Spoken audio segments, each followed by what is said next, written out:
Recording in progress. Yes. Welcome to Popcorn Lore, where we explore movies, lore, stories, and every random other thing in between. So we have a good show here. We got Aaron, we got Tony, and we got myself, TJ. We're going to talk about movies, and this episode is going to be about Natural Born Killers, directed by Oliver Stone, but story, right? That's the correct term, Tony. Not written by, not screenplay, just story, right? That's right. Yeah. Okay. I don't want any legal proceedings. Story by Quentin Tarantino, and I think you're going to talk about why it's specifically story. That's right. All right. Is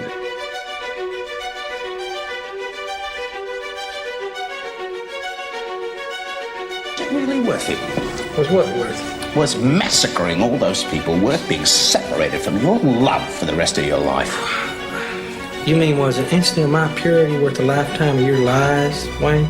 Please explain to me, where's the purity that you couldn't live without in the 52 people who are no longer on this planet because they met you and Mallory? What's so f***ing pure about that? How do you do it? You'll never understand, Wayne. You and me, we're not even the same species. I used to be you, then I evolved. Okay, so just before we start, I figured, let's give a background context about the movie in question, so Natural Born Killers. It came out in 1994. Yeah. So I figured, let's look at movies in 1994. So you had classics such as Street Fighter, The Next Karate Kid. No, I'm kidding. Okay, but no, on a serious note, though, 1994 probably one of the best years for films. So you had Shawshank Redemption, you had It's Interview with the this Vampire, year. Yeah. Pulp Fiction, you had Legends of the Fall, you had Forrest Gump, which ended Leon. up winning. Yeah, that's right. So very crazy year for movies. I think you also had True Lies. If I don't. How old are you guys in 94? 94 was 6 years old. Yeah, me and TJ were both 6. I was 6 years old. How old were you, Tony? Like 22? I was 15. 15. Okay. What were you doing at 15? Well, I'd rather not get into that. Okay. Why he was watching Natural Born You're Killers. doing anything as bad as these two obviously. main characters in this No. film. Oh, great segue. Great segue. Also, the last movie to mention was Leon, which is Yeah. or The Professional, as it's known. Over Yeah. here. Yeah, in English. So Tony actually read a book, I believe, on Natural Born Killers. I believe it's your favorite film, actually. Right? Is that correct? I don't know if it's my favorite. I saw it a lot of times. Okay. Maybe Reservoir Dogs is my favorite. Okay. Yeah.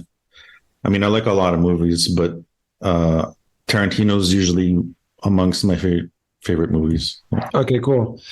So the book that you read, it talks about the story about Natural Born Killers. What is the name of the book? Actually, I read a part of one book and a second book.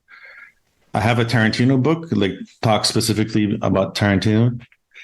And there was a section on Natural Born Killers that was like, 50, 60 pages. Oh, wow. I read that.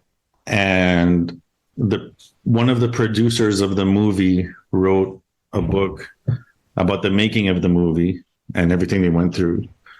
It was Jane Hampshire. She was one of the producers. And the book was called Killer Instinct.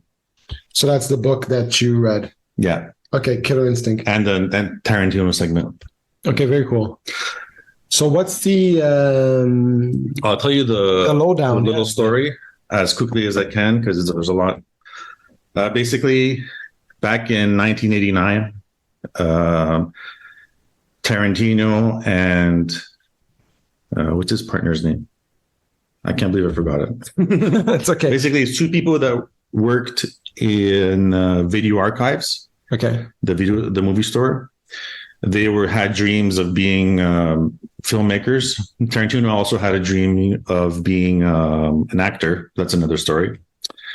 And they wrote a book a series of scripts called Open Road. And basically, Tarantino wrote 2 scripts from that Open Road book, True Romance and Natural Born Killers. And basically, for the next couple of years, he was trying to get those scripts out, get them made. I see. Sell them out. And they were struggling a lot. They were in the back of the pile. They were getting rejected. It was taking years for them to get picked up. True Romance got picked up first. And it obviously became a movie from Tony Scott. Mm-hmm. And that was really popular. And basically, Tarantino was really happy with that movie because it followed his script a lot. Mm-hmm. Basically, if he did it, it wouldn't have been that much different than Tony Scott. So he was really happy about that. But Natural Born Killers is another story. There's one of the producers, Don Murphy. He was looking for films to produce, and so this is Hollywood, right? There's kind of like a billion screenwriters that are throwing the scripts around and trying to make it basically. But basically, Don Murphy teamed up with Jane Hampshire to make a production company, but it was very small. It was just those 2 producers. Okay. Don Murphy went to visit Tarantino and in Video Archives and his partner, and he was also a geek into comic books, into movies, and he's just interested in that. So he got a copy of it and he was trying to sell it. But what happened was, as he was trying to get it produced, Tarantino started having some success. He made Reservoir Dogs, and it was being successful, and he was in the process of making Pulp Fiction. Mm. And basically,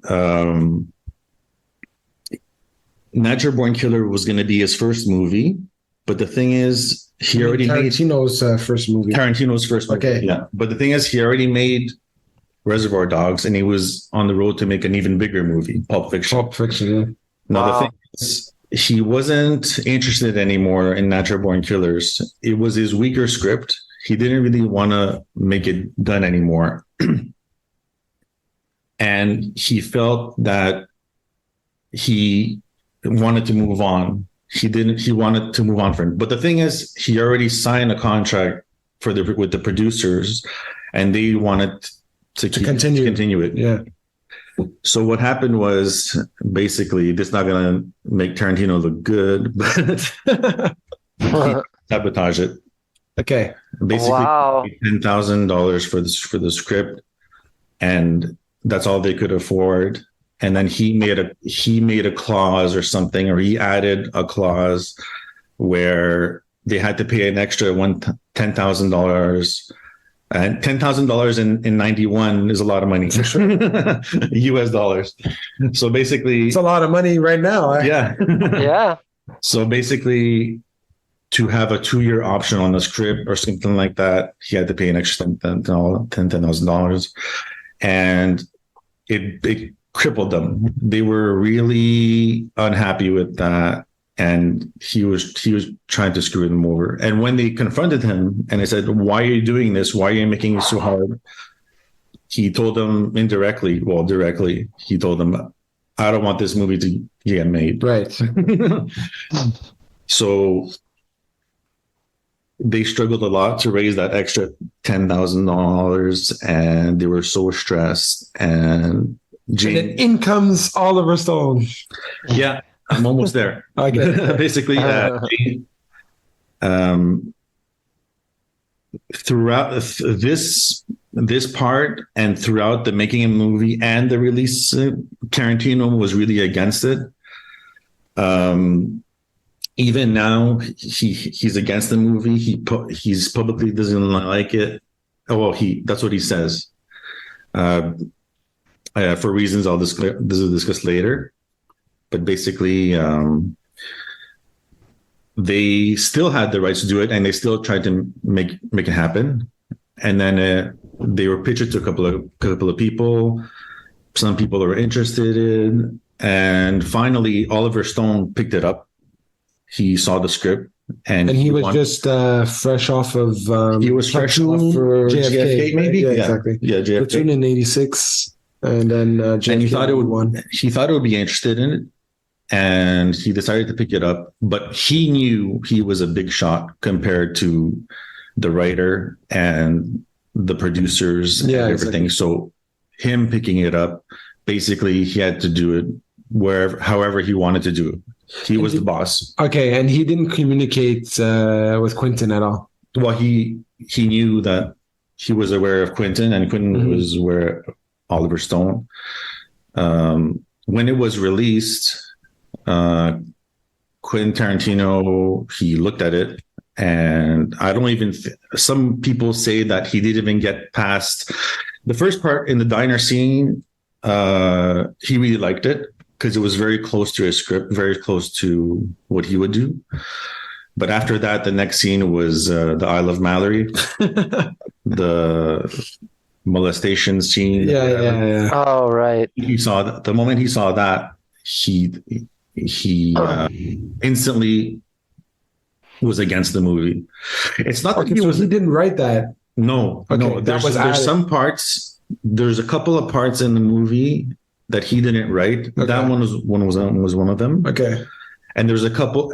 He released the script of his original script. He released it a couple of years later. I read that too, and that script had the movie had a lot of stuff from the script that wasn't in the movie, and the movie had stuff that wasn't in the script. Yeah. Vice versa. Yeah. So he was publicly against it, and the reason why was he didn't want to be associated with the movie because people think this is a Tarantino, and because Tarantino cares a lot about his legacy. Like we all know that. For sure. Yeah, Like, even back then. it's very important for him, especially at the beginning, to be very clear how he does his movies and everything. And that movie wasn't like his that he would do. That's why he supported True Romance. He didn't say anything bad about that.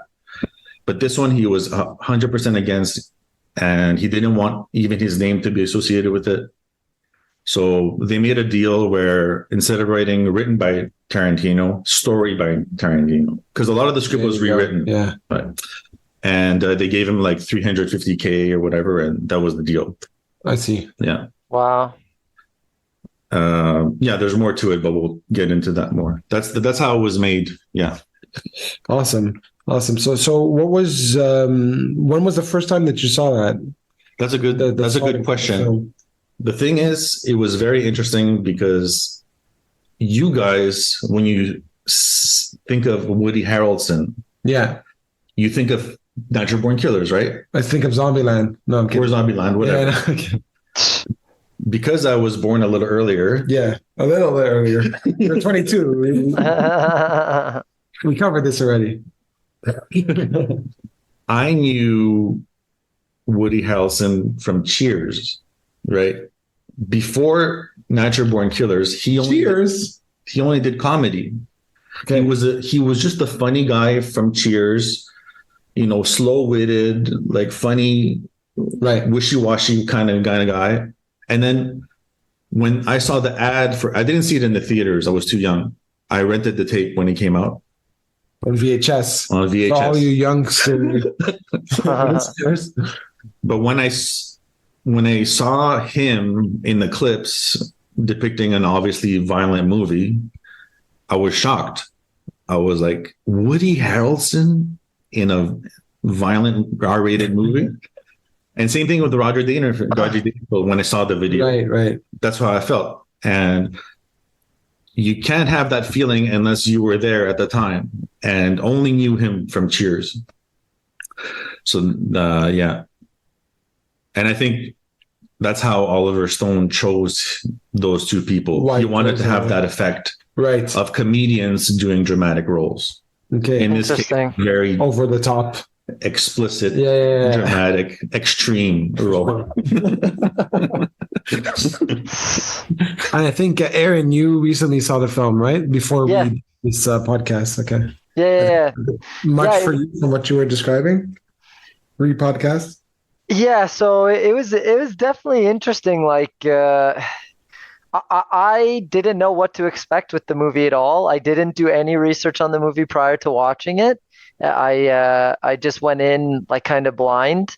Um, I knew that it was a Tarantino movie, but I didn't know like to what extent. I didn't know the history of it. Like I didn't know that he had all that history with sort of writing the story. And then obviously I knew like the Oliver Stone aspect of it, but it really wasn't what I was expecting. Like it has obviously like a Tarantino, it's got a lot of Tarantino-esque, Vibe. yeah, vibe and twist to it. There's like tons of stuff, the way the characters are, and the story in general is very Tarantino, but at the same time it also has lots of like Oliver Stone vibes too, in the sense that they tried to make it seem like they tried to make it talk about things in the form of having a lot of like hidden meaning and symbolism, and like I know Oliver Stone has a tendency to like talk about things related to like issues within society, or like issues within like especially like say American politics, for example, or things that affect like society. So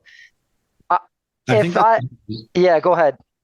I think that's why he was interested in it, because the main theme of the movie is how mass murders are depicted by the media.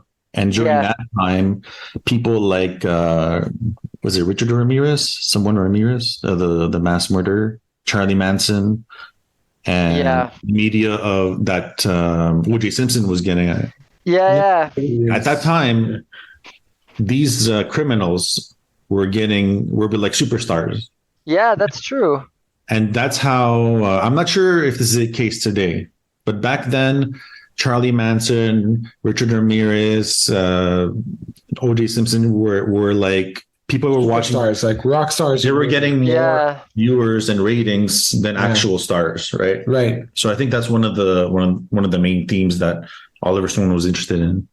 yeah, because I know I don't remember how Charles Manson looked. I don't think he was particularly handsome, but there's been lots of stuff like both in like some of the obviously killers that came later, but I'm pretty sure Richard Ramirez was a pretty good looking guy. Yeah, he So, was. yeah. So then there's parts in the movie where they talk about that stuff. I mean, Yeah. or at least they allude to it too, about like, when they're like holding up the picket signs and they're saying like how, uh, killing is bad or whatever, but they're Yeah. totally sexy. You know what I mean? Yeah.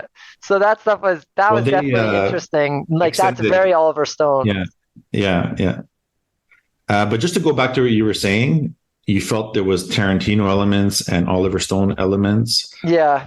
I would say the dialogue is where you find more Tarantino, as well as Yeah. the first scene, the diner scene. Yeah, right. Some writer described it as it has almost the whole Tarantino script. So the dialogue is almost all there, but the way Oliver Stone twisted it around is kind of like you have a puzzle, and the script is all the pieces individually, and you just jam them all together in all weird directions and just stuff them all together, and the final puzzle doesn't look anything like the picture, but all the pieces are there. That's how someone described it. Huh, that makes a lot of sense, because if you think about the way he essentially is like presenting the cinematography to you and stuff like that, that's essentially what is going to shape your depiction of the movie, right? So the script obviously is very, very like crucial element, but at the same time, like, so my favorite scene in the movie actually is the part that you were talking about, where they're like comparing it, I guess, like comparing like the killers in society, and it goes through it's like where it's like changing the channels and it's showing like all the different killers and stuff like that. That was the part of the movie that I enjoyed the most, because that was a very like real part of the movie. Like parts of the movie obviously were very like fantastical. Like I think there's like anime and like cartoons and stuff in the movie at points. Yeah.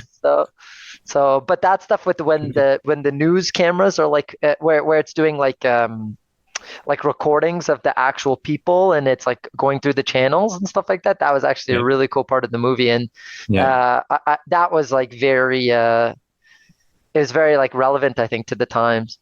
I think if you want to find the part of the movie that's the most Tarantino like, it's probably when in the interview, Wayne Gale, the reporter, or Robert Downey Jr. Yeah. Doing Woody Harrelson, Mickey, and they're having that dialogue. That's pure Tarantino. Right. So he's talking about like angels and stuff like that. That would be the same. Yeah. Yeah. Yeah. Yeah. It's like it reminds me of that scene. He has it in a lot of his movies, but it's like the scene in Kill Bill when Uma Thurman is talking, like when I forget what her name is in Kill Bill, but when she's what's that? Beatrix Kiddo. Beatrix, right? Yeah, they explain. They say her name or whatever there towards the end. So yeah, when Beatrix is talking to Bill, and they're talking about like Superman. Remember at the end, and he's like in her house or whatever. And he has like all of these like he always has these like existential conversations. That was very much the same thing, and it's like you said, that's very very Tarantino script writing. Yeah, that part was from the script of Tarantino script. Yeah, that makes sense. So you want to just, I know we talked briefly about Woody Harrelson, but what did you think about the performances, like in the movie, for example, like Juliette Lewis? She was amazing. I thought at the time she was what, 18, 17? Yeah, very young. So I think for her age, she did well. Like for a new actress. Yeah, I can't imagine she had a lot of acting experience under her belt either, right? I think the only thing she did was something like Cape Fear. I think one of the scary movies. I think she was Scorsese, a child actor in that movie, and maybe another one. Yeah, Scorsese. And Woody Harrelson, I mean, along with White Man Can't Jump, which came out, it must have been around the same time. It was only like Cheers or a couple of other comedies. Oh, but you know what's interesting? One of the reasons Oliver Stone chose Woody Harrelson was not only because he was a comedian or whatever. It was because his dad killed 2 people and went to jail for it. No way. Wow. And his dad was like a violent, out of control person who killed 2 people. And he thought that Woody Harrelson, having that background in real life, would suit the character well, because the character, his dad was a bad person. Yeah, ended up dying, and sort of sculpted his life that way, part of it that way. Okay, interesting. Wow, that's cool. And they obviously made a direct like a direct tie to that in the movie, in the scene when it's during the time when they're having the interview, and then the dad goes out into the field and he's asking him if he believes in fate and all that stuff. I don't know how recently you guys watched the movie, but TJ, you didn't tell us what did you think? Yeah. Well, the movie, it's funny because actually I'm a huge fan of Quentin Tarantino, but I also really enjoy Oliver Stone too, especially like when he talks about politics and stuff like that, right? Mm-hmm. But I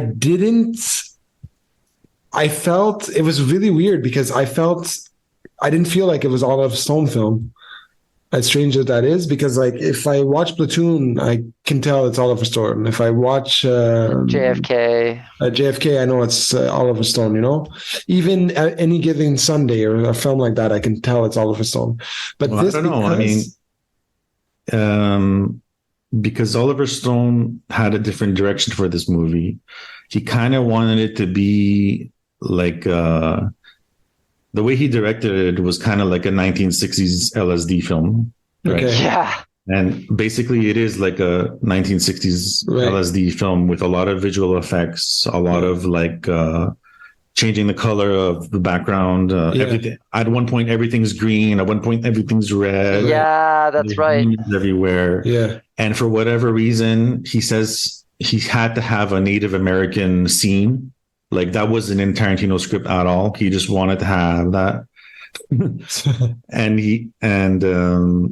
It was a more visual arts film where a lot of visual references, like them pasting demon faces on the person and all these kind of it would have never happened if Tarantino directed.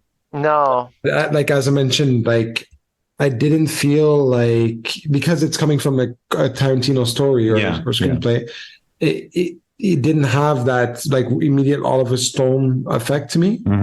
But scenes like that scene when there's like on the TV and they're kind of like stars and there's kind of like that meaning, because I did pick up that message of like, you know, killers being portrayed as like rock stars and stuff like that. That element through that lens, I could tell that it's like Oliver Stone.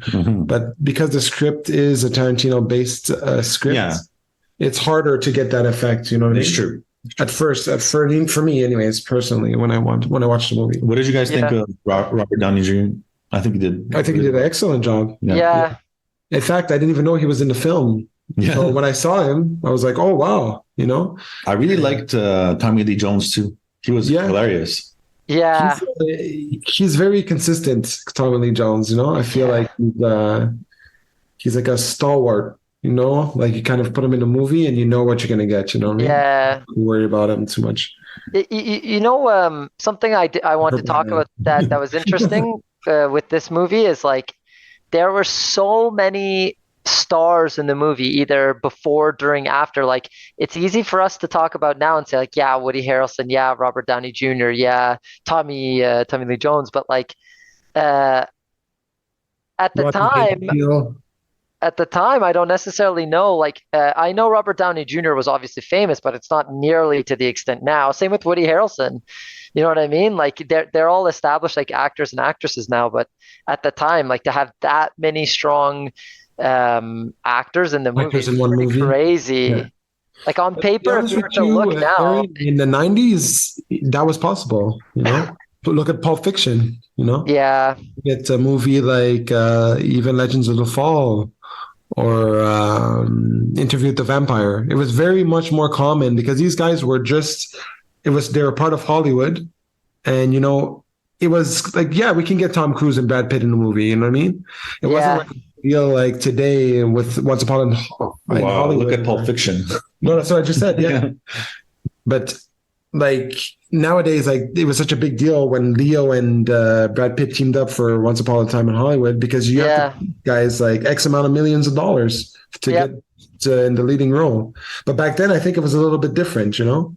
Yeah. Well, you have those gangster movies too. You have like a Goodfellas type scenario where you have like lots of famous people. There's it's like you mentioned the Interview with the Vampire is a great example, actually, of like Tom Cruise, Brad Pitt, Anthony. There's someone in the movie that I bet you watch it 100 times, you're not gonna see him.